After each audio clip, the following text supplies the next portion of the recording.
पूरे संसार में इंसान परेशान है, दुखी है, मुश्किलों में है। और इसकी वजह है बहुत सारी, एक दो नहीं। सबसे बड़ी वजह जनसंख्या का बढ़ना है। दूसरी वजह खान पान में जहर है। तीसरी वजह सुनने देखने में जहर है। अगली वजह अज्ञानता है। उससे आगे धर्म की अज्ञानता है। और यह सबसे बड़ी वजह है, क्योंकि धर्म इंसान को इतना कुछ सिखाता है जिसकी कल्पना नहीं की जा सकती। धर्म को पहनावा पहनने वाले ज्यादा हैं, धर्म पे अमल करने वाले कम होते जा रहे हैं। धर्मों में संयम, संतोष शब्द का इस्तेमाल बहुत आता है। यह गहना होना चाहिए हर इंसान का। लेकिन आज संयम खो रहा है तो जनसंख्या बढ़ रही है। संयम खो रहा है तो लड़ाई झगड़े बढ़ रहे हैं। संयम खो रहा है, दिमागी परेशानियां, टेंशन, मुश्किलें बढ़ रही हैं। और जब जब इंसान संयम खोता है तो भयानक से भयानक युद्ध भी शुरू हो जाते हैं। धर्म कहते हैं अहंकार को मार है, पर कौन ऐसा है जो अपने अहंकार को छोड़ देता है? बड़ा मुश्किल है अपनी ईगो को रोकना, कंट्रोल करना। छोटी छोटी बात तूफान खड़ा कर देती है। परिवार में, घर में ईगो ही है जो भाई से भाई को लड़ाती है। ईगो ही है जो मां बाप और बच्चों में झगड़ा पैदा कर देती है। ईगो ही है जो मियां बीबी में झगड़े करवा देती है। तो धर्म इसे रोकते हैं कि अहंकार ना करो। मैं बुरी बलाए सको तो निकसो भाग, कि जो मैं है ये बड़ी बुरी बला है। खुदी, अहंकार, छोटी छोटी बात को लेके अहंकार होता है जो बहुत बड़ा रूप धारण कर लेता है। किसी को अपनी सुंदरता का अहंकार, किसी को धन दौलत जमीन जायदाद का अहंकार, किसी को अपने रुतबे का अहंकार, किसी को राज पहुंच का अहंकार, किसी को दिमाग यानी सूक्ष्म अहंकार कि मैं जितना समझदार हूं और दुनिया में वैसा पैदा ही नहीं हुआ। ये भूल जाता है भगवान ने सबको दिमाग दिया है। कौन कितना इस्तेमाल करता है वो एक अलग बात है, पर अगर मैं करके आप यही कहते रहे कि मैं ही सब कुछ जानता हूं, मुझे ही सारा पता है, तो ये अहंकार का रूप धारण कर लेता है। गैरत और अहंकार में बहुत फर्क होता है। गैरत कि असूल जो हैं धर्मों के, उन पे चलना कि भाई हमने अच्छे कर्म करने हैं और अच्छे कर्म करते चले जाने हैं। ये गैरत के साथ ही कर सकता है आदमी।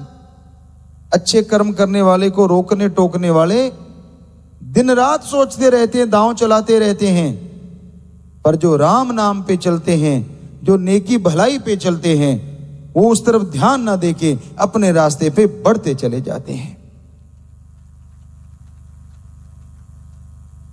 क्या आप पूरी दुनिया को खुश कर सकते हैं? अजी छोड़िए, घर के 5-4 मेंबर होते वो नहीं खुश हो पाते, दुनिया तो बाद की बात है।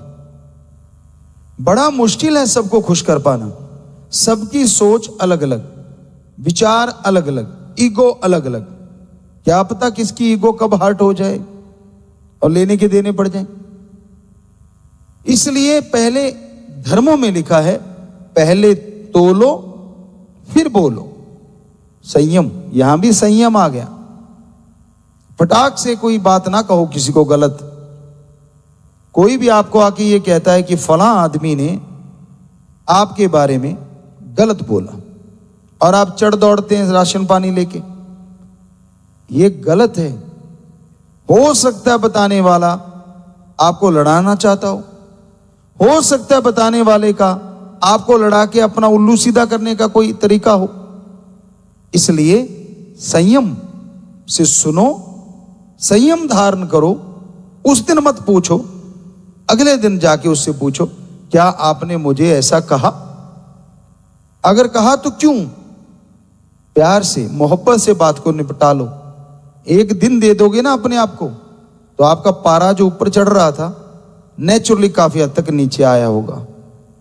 जब बात करने जाओगे, जब ताजा ताजा बताता है ना कोई आपके बारे में कि फलां आदमी ने आपको गलत कहा, तो पारा एकदम वो पक्षी सा होता है ना, चोंच मारने वाला, उसके ऊपर चढ़ जाता है।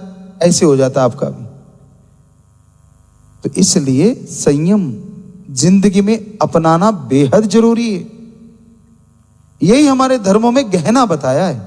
ये बहुत बड़ा गहना है और हर भक्त इसे पहने रहना चाहिए। एकदम सुई ना उठाया करो, संयम रखा करो। अगर आप भक्त कहलाते हो, सभी धर्मों के भक्त जनों से हम कह रहे हैं कि अगर आप वास्तव में भक्ति करने वाले हो तो संयम आपका सबसे बड़ा गहना होना चाहिए। और हमारे सारे धर्मों में यह लिखा मिलता है, सभी धर्मों के पाक पवित्र ग्रंथों में पीर, पैगंबर, ऋषि, मुनि, गुरु साहबान, संत, सभी ने यह सार लिखा है कि आने वाली जिंदगी मनुष्य सुखमय तरीके से जी सके। इसलिए संयम रखना बेहद जरूरी है। जो संयम रखते हैं उनके घरों में भी खुशी रहती है। और एक होते हैं सुनते ही भड़क जाते हैं, नहीं, ये थोड़ा सा आत्मबल की कमी दर्शाता है। पहले पूरी बात सुनो, थोड़ा सा पॉज लो, कहने का मतलब विचार करो, यार इसका मतलब क्या है। कोई नहीं कहेगा कि आप चुप क्यों रहे, बल्कि लोग खुश होंगे कि यार ये ध्यान से सुनता है, फिर विचारता है, फिर रिजल्ट देता है। लेकिन तुणक मिजाजी अलग अलग आदतें होती हैं जो बचपन से बन जाया करती हैं। माँ बाप की अनदेखी की वजह से, माँ बाप के ज्यादा लाड दुलार की वजह से, इसके कारण है वो बच्चे की नींव जैसी रखी जाती है, बड़े होकर बिल्डिंग भी वैसी बनती है। शुरुआत में अच्छे संस्कार देना भी माँ बाप का फर्ज है।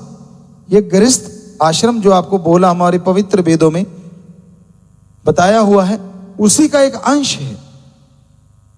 मां बाप का फर्ज है बच्चों के लिए समय देना, उनको देखना, ऑब्जर्व करना कि यार ये बच्चा किस मिजाज का है। आप बच्चों का पालन पोषण करते हो, आप कहते हो मैंने तो बढ़िया किया, सही है, अच्छा खिलाया, अच्छा पिलाया, अच्छे स्कूल में लगा दिया, अच्छे कपड़े, क्या यही बात समाप्त हो गई? जी नहीं। क्या आपने उसको जायज और नाजायज, सही और गलत के बारे में बताया? आपको लाडला हो जाता है, काफी देर बाद हो जाए तो और लाडला हो जाता है, हमारी रीत है। जल्दी हो जाए तो ठीक ठाक लाड, एक कई सालों बाद हो जाए तो ज्यादा लाडला। और लाडला बच्चा जो होता है ना, जिसे ज्यादा प्यार करने लग जाते हैं आप, उसकी गलत बातों को भी आप मानने लग जाते हैं। यहां से शुरुआत होती है गलत नीम की, गलत आधार की। बेस आपने गलत बना दिया। कितना भी प्यारा हो आपको आपका बच्चा, उसकी गलत बात को कभी मानो ना और सही बात को यहां तक संभव हो जरूर मानो।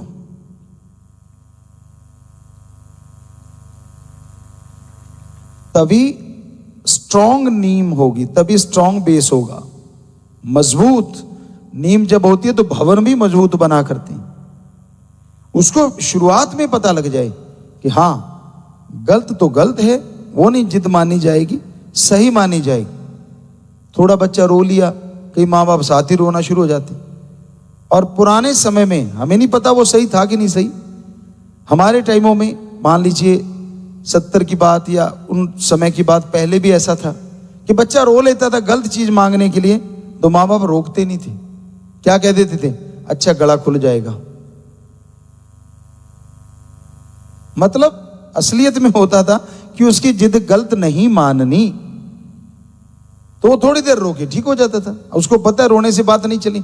ये बच्चा भी समझ लेता है ये हथियार है। कई माँ बाप साथ ही सुबकने लग जाते हैं, ओहो बेबी, ओहो बेबी। क्या बेबी की माँ बाप भी बेबी बन जाते हैं, वो भी सुरड़ सुरड़, वो भी सुरड़ सुरड़। तो गलत बात मानोगे आप और गलत मान ली तो यकीन मानिए आप अपने बच्चे को गलत आदतें डाल रहे हो। स्ट्रांगली थोड़ा सा व्यवहार रखना पड़ेगा। निर्दयी मत बनिए, मारा पीटी करनी ये बिल्कुल गलत है, पर गलत आदत मानना ये उससे भी ज्यादा गलत है। तो इसलिए बच्चे की जायज मांग को, सही जो मांग है उसी को मानो। तो ये धर्मों में संयम की ही बात है, क्योंकि संयम है तो आप उसको रोता, गलत चीज के लिए रोता देख के पिघलेंगे नहीं। हालांकि मां का दिल थोड़ा पिघलता है, लेकिन इसका मतलब ये थोड़ा है कि आप ही साथ रोने लग जाओ। फिर तो बच्चे ने हथियार बना लिया कि गलत बात जब भी पूरी करवानी है बस सुबको और रो। और उनका रोना क्योंकि छोटे नाजुक होते हैं, ऊपर ही पड़ा होता है। झट से रोए, आराम से धड़ाधड़ मोटे मोटे आए, बस इंजर पिंजर मां बाप का हिल गया। और यकीन मानो बच्चा रोएगा ही नहीं जब उसे शुरुआत में पता चल गया कि गलत मांग गलत होती, कि बेटा ये गलत है, ये नहीं होगा, रो चाहे हंस। 2-4 बार रोएगा, फिर कहेगा ठीक है दूसरा कर लेते हैं। मोल्ड हो जाएगा, समझ जाएगा। तो आप यकीन मानो धर्मों की बात को मान के तो देखो। गुरु को मानता हूं, गुरु की नहीं मानता हूं, यह चल रहा है ज्यादा। गुरु को भी मानो और उससे ज्यादा गुरु की मानो, यकीन मानो जिंदगी में खुशियां बहारें छा जाएंगी। दिखावा ना करो। दिखावा, ढोंग ढकोसले ना तो कभी परमानेंट रहते हैं और ना ही आपको याद रहते हैं। क्योंकि झूठ, आपको पहले भी बोला था एक दिन कि झूठ बोलोगे बार बार याद रखना पड़ेगा, और सच बोलोगे तो भूल जाओ, वो हमेशा ही सच रहेगा। तो संयम बेहद जरूरी है। और जो संयम से जिंदगी जीते हैं, शांत में जिंदगी जीते हैं, उन्हें जिंदगी की तमाम खुशियां जरूर मिला करती।